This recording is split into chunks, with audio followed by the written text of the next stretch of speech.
আমাদের যা ক্ষতি হয়েছে এরকম ক্ষতি যেন কারোর না হয়। এই অবস্থা দেখে আমার তো খুবই কান্না পাচ্ছে। 5 মাস আগে আমার শ্বশুরমশাই আলুর চাষ করেছিল। আজ সব আলু পচে গেল। ঘরে ঢুকে তো আমার আর আমার শাশুড়ি মায়ের মাথায় এত কষ্ট করে করা ফসল সব নষ্ট হয়ে গেল। চারিদিকে সব আলু পচা এবং প্রচুর পরিমাণে পোকা হয়ে গেছে। আলুগুলো রাখা ছিল আমাদের পাশেরই একটা আমরা আলুগুলো দেখতে এসে দেখি এরকম যাদের ঘরে আলু রাখা ছিল এখন তাদের ঘর পরিষ্কার করে দিতে হবে। আমাদের ক্ষতি হয়েছে তাতে কি, আমাদের ঘরের যাতে কোনো ক্ষতি না হয় তার জন্য তাড়াতাড়ি কাজে লেগে পড়লাম। শাশুড়ি মা এদিকে পচা আলুগুলো বাছতে লাগলো আর আমি যে ভালো আলুগুলো বেঁচেছিল সেগুলোই বস্তা ভরতে লাগলাম। দুজনে মিলে ঠিক করেছি যত কষ্ট হোক না কেন আজ কাজ কমপ্লিট করেই যাব। এত আলু এদিকে ভাবছি একদিনে কি করে ভগবানের নাম নিয়ে শুরু করে দিলাম কাজ করতে। ঘরের ভিতর এত পরিমাণে আলু পচা গন্ধ, চারিদিকে শুধু পোকা আর পোকা। আমি হাতে একটা পলিথিন বেঁধে নিয়েছি। আমাদের যত ক্ষতি হলো এরকম ক্ষতি যেন ভগবান কারোর সাথে না করে। টাকা আলুর পিছনে নষ্ট করা সবকিছুই আজ বৃথা হয়ে গেল। আসলে যেই ঘরটাই আমাদের এই আলু রাখা হয়েছে এই ঘরে জানালা ছিল না, জাস্ট এক গ্রিল করা ছিল আর ওখান দিয়ে বৃষ্টির জল ঢুকে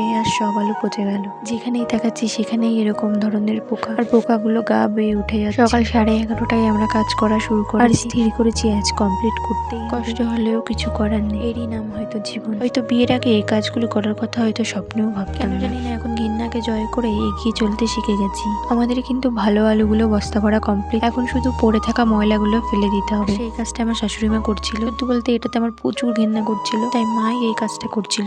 এখন প্রায় আমাদের 90% কাজ কমপ্লিট হয়ে গেছে। এগুলো বাইরে ফেলে দিয়ে ঘরটা পরিষ্কার করলে আমাদের কাজ কমপ্লিট হয়ে যাবে। পরিষ্কার করে দিয়েছি আর আলুগুলো সব এদিকে মাচা করে বাইরে এবং ঘরে রাখা হয়েছে। তোমরাই দেখো আগে ঘরের অবস্থা কেমন ছিল আর এখন ঘরের অবস্থাটা কেমন সেটা তোমরা দেখতেই পাচ্ছ কতটা চেঞ্জ করে। আর এই দাগগুলো তুলতে আমাদের আরো 2 দিন সময় লেগেছিল।